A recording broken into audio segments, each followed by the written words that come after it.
If you have homeschooled for any amount of time at all, you have probably heard the question, what about socialization? And while you and I know that our children are no more or less likely to be inept socially than any of their other peers who go to school, there are still some considerations to take into account when you think about homeschooling and friends for your kids. And that's exactly what we're going to be talking about on today's episode of the podcast. Hi, I am Pam Barnhill, and I have helped thousands of homeschoolers create doable systems, beat burnout, and bring more joy to their homeschool days. Welcome to episode 16 of 10 Minutes to a Better Homeschool. Okay, on today's episode of the podcast, I am chatting with my good friend Mary Wilson from MaryHannahWilson.com. She has 4 kiddos, one of whom she's graduated, and 3 more who are still teens at home. And we had a great conversation about homeschool socialization. Yep, we're going to tell you there are things that you don't need to worry about, but we're also going to give you some other things to think about as well. Let's get on with that interview. Mary Wilson is a writer, online teacher, and homeschool mom to 4 kids ranging in age from middle school all the way up to high school. On her homeschool blog, Mary Hannah Wilson, she shares resource tips, ideas, all kinds of encouragement for families to embrace the freedom that comes from homeschooling. And she has some of the funniest TikToks out there. Go follow her TikTok account. And then she also has her bookworm website, Celebrate a Book, where she helps parents celebrate and talk about literature with their kids. And as part of that, as part of helping parents with literature, she now offers live book clubs for kids throughout school. You can go look them up. Get on the list for those, but they are always filling up. So Mary, welcome to the podcast. Thank you. I'm excited to be here. I am so excited you are here. Now, we have a short amount of time, so let's dive right into this idea of socialization. I know it's a question that a lot of people have when they think about homeschooling their kids. Is it something that homeschool parents should be worried about? Well, I think that depends on what they mean when they're wondering about socialization.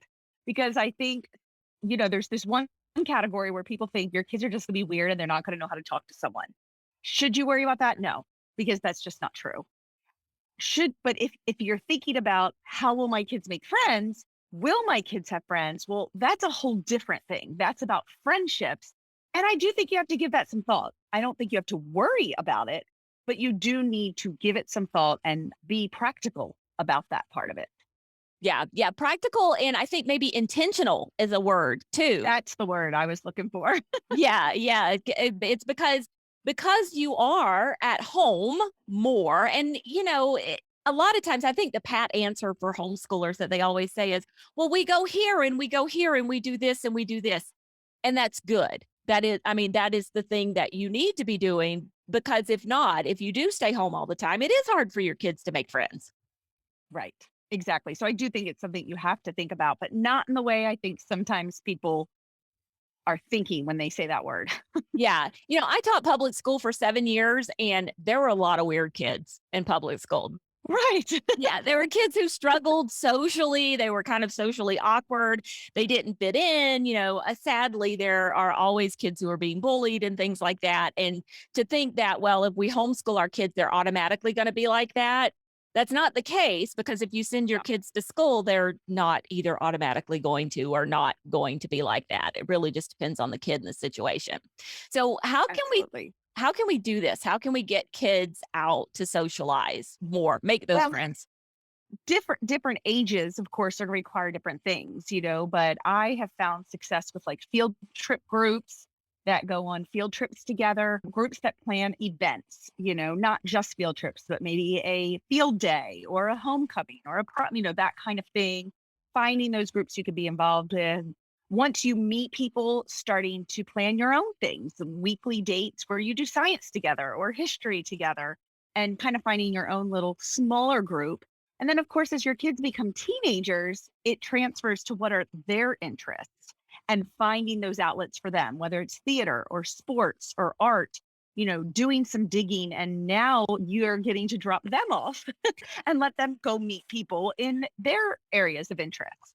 Yeah, I was talking to a friend the other day. She was saying homeschooling teens is like I drive and I pay. Exactly. Get out your wallet and your car keys. That's exactly right. That's exactly right. When I started out, I think one of the ways that I made friends or found friends for, and I'm just going to be honest here, not just my kids, but for me as well, when my kids were younger, was I started arranging field trips that I wanted to do. Now, I was never willing, I became kind of known as the lady who arranged the field trips, but I was never willing to arrange field trips that I wasn't interested in doing. So that was, I never, when I had little kids, I didn't arrange older kid field trips or anything like that.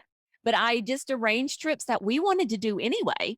And then, if people joined us, that was great. And it became an opportunity for making friends, when the kids were little.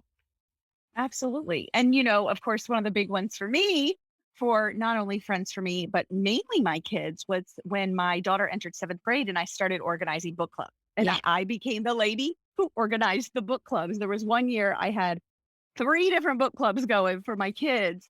And not only was it great for them because they were meeting with their peers, but like you're saying, I was meeting other moms who were homeschooling kids the same ages as mine, who also thought it was important to get the kids together and that books were fun. So I still have some of my own friends, even now that those book clubs have dissolved, who were parents of the kids who were in them.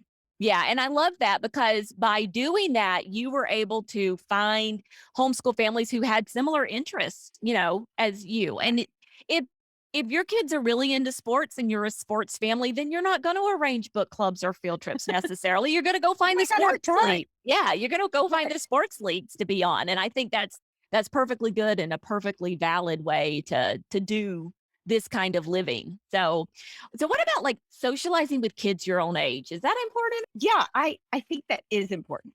I don't think it's the only thing. I don't think my kids need to spend all day, every day only with kids their age.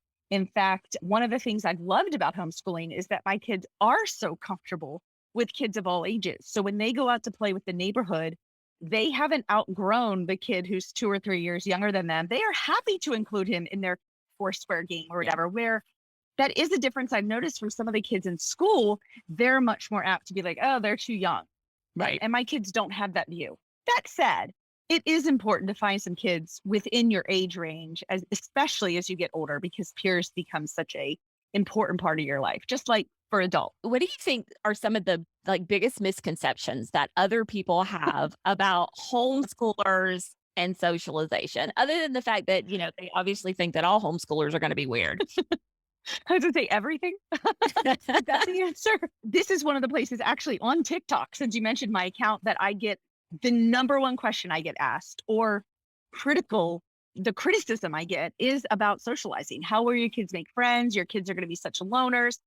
There's so many misconceptions, as if people forget that we live in 2021 and there's an internet and there's Facebook and we can find groups and we can go do things. Our kids can meet people online. They can meet people locally by using the internet. They have groups they can go to. And actually, they have more time in their day They than do. the kids at school. So I think there's this misconception that we're sitting in our houses for 6.5 hours, just like the kids at school, and doing our work without interacting with anyone else. And that is just so far from the picture, I think, of the modern day homeschooler. Yeah. And I just don't think people realize it. Yeah. Yeah. I think last year kind of sent a lot more of us into a situation a little more similar to that. But even now we're getting out more. But I would say before that, we were going so much and doing so much. Sometimes Yeah. it's the struggle to stay home. Yes, absolutely. Really need to stay home and like do some of the stuff from the book. And I really don't worry about being gone a lot, because there's so much learning that can be done in life out there. Yeah. Yeah. very And much. we know that. And I think one of the things that's contributed to some of the misconception is actually what you just talked about with the pandemic. So many public school parents suddenly had to keep their kids home and they were calling it homeschool. Yeah. And It's so not. now it just fed that misconception that doing virtual, doing public school at home is what we're all doing. And their kids were lonely and frustrated and they were all trying to figure things out. And I feel for them. It was a horrible situation. But that's not what we're all. I think that also fed the misconception that, oh my gosh, how could anyone do this? It's horrible. Well, yeah, what you were having to do was hard. but that's not what we're necessarily doing all the time. Yeah, that's why we don't do that. Right. We don't Yeah. do school at home like that. Yeah. Yeah, and that idea of virtual schooling and being on the computer for hours a day. I mean, they're just I don't know any homeschoolers who live like that, quite frankly. Yeah. So, Maybe a class here or there online, but not spending 6 hours of your day yeah. online. Yeah. So definitely getting out and meeting people. So how can moms, I mean, we've talked about a couple of things already as far as like, arranging some field trips, getting your kids involved on sports teams and things like that. Anything else for moms to support kids and finding friends their own age? Yeah, I have found volunteer work has been really helpful for the kid who maybe isn't into a sport or theater or something like that. Finding, the library has been a great place for teens who are homeschooled to volunteer and meet Yep. other teens. We happen to, whether it's church youth group or volunteering there, we did that for a little while. Just look up local organizations. And I was surprised at how many were willing to take, around 14, but then even younger if I was willing to come with them. So you can look around there, but that's another great way that kids can meet people is just something that they're passionate about and other people are passionate about. And then jobs, of course, once they get older. Yeah. Yeah. My kids have all started working and they meet, all kinds of people at jobs, but some people who are potential friends.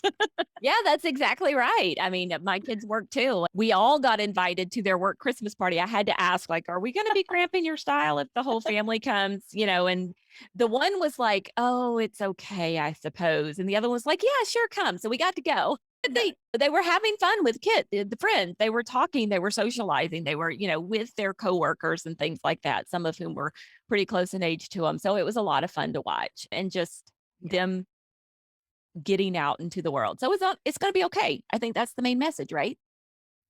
It is the message. Yes, it is. Yeah. It's going to be fine. They're going to learn to have relationships. They're going to have important people in their lives and it's going to be healthy. Yeah. It's not always hands off for mom, but it's going to be okay. With that intention, that word you said, intentionality is key. Love it. Well, thank you, Mary. Thank you so much. I really appreciate you coming on and chatting with us about what is sometimes a sticky subject for people, but I think we got it. I think we did. Thanks for having me. And there you have it. Now, if you would like links to any of the resources that Mary and I chatted about today, those are on the show notes for this episode of the podcast. That's at pambarnhill.com/TMBH16. Now, I will be back next week to talk all about, is homeschooling legal? Actually, we're going to be talking about what does the legalities of homeschool mean? Because we're not all over here breaking the law. So join me for that one. It's going to be a lot of fun. Until then, keep on homeschooling.